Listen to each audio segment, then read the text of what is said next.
When you have bicycle addiction syndrome, every second of your day, every ounce of energy that you spend revolves around the bike. And when I self diagnosed myself with BAS in 2020, drinking became something that I wasn't doing at all because of questions that I had about negative impacts it might have on my fitness.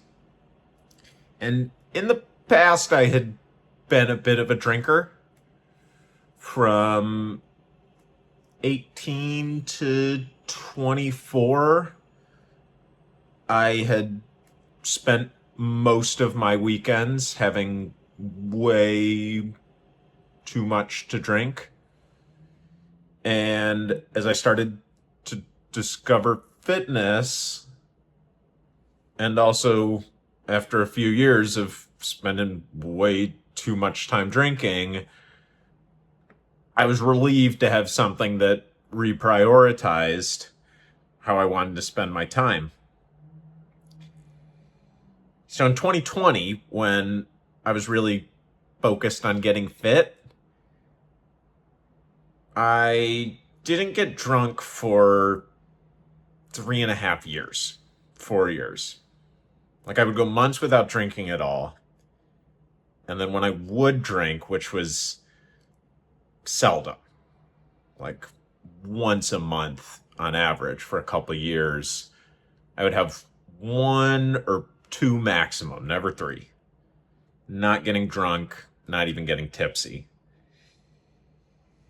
But as I felt myself wanting to work on my bicycle addiction syndrome, ways to work more balance into my life started to come into mind. And while I loved the bike and loved the fact that I was getting better and fitter and discovering this new great thing, I did think back to the days where it was really fun having too much to drink and getting silly. So as balance was on my mind, on days when I would drink, one or two a night turned into three or four. And in time, I discovered that I wasn't doing that before races where I'd be getting up at 5 a.m. or long rides where I'd have to spend 4 hours out. But I discovered that didn't really have that much of an impact on my fitness. And in particular, like how I orient my schedule is wanting to do well in park races, which are 90-minute races, and wanting to rip up 4-hour long rides a couple times a month.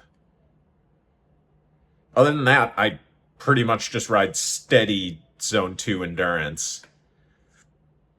And 3 or 4 here or there wasn't having an impact on me being able to do that. So I had a veritable crisis in March, April, where my racing was really not working out. I had no idea how I would get better. I'd left my job, started a business, was feeling stress around having to make things work on my own. And instead of digging harder into those things, I decided that I could use a little bit more fun in my life, a little bit more balance. So I prioritized more social things and frankly just started drinking a bit more.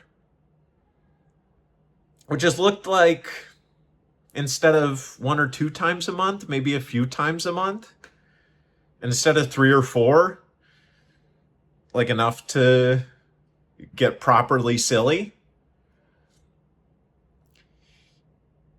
And I'm not doing this before races. I'm not doing this before long rides.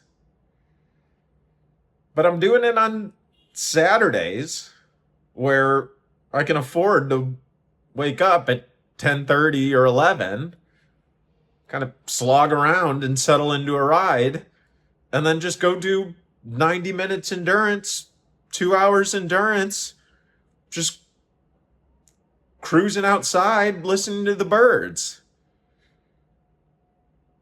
was helpful with balance to be able to spend time doing things that weren't the bike, and also to do something that I knew sort of was in the face of this bicycle addiction syndrome and worship of fitness.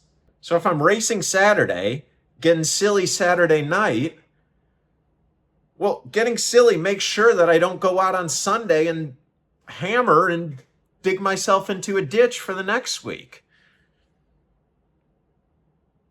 And this whole season, I never suffered from overtraining. Maybe I wasn't ever at peak fitness, but I never had weeks, let alone a couple, where I was hopping on the bike like I barely even know how to pedal.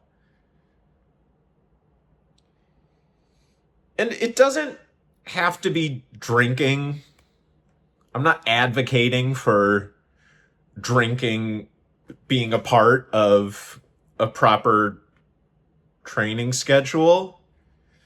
But the positive outcomes that it's led to from a balance perspective, from curbing my obsession with the bike, and frankly, how it's helped me be better at the bike because of its correlation with not overtraining, has sort of made me think that drinking is one of the bigger unlocks for my training that I've recently discovered.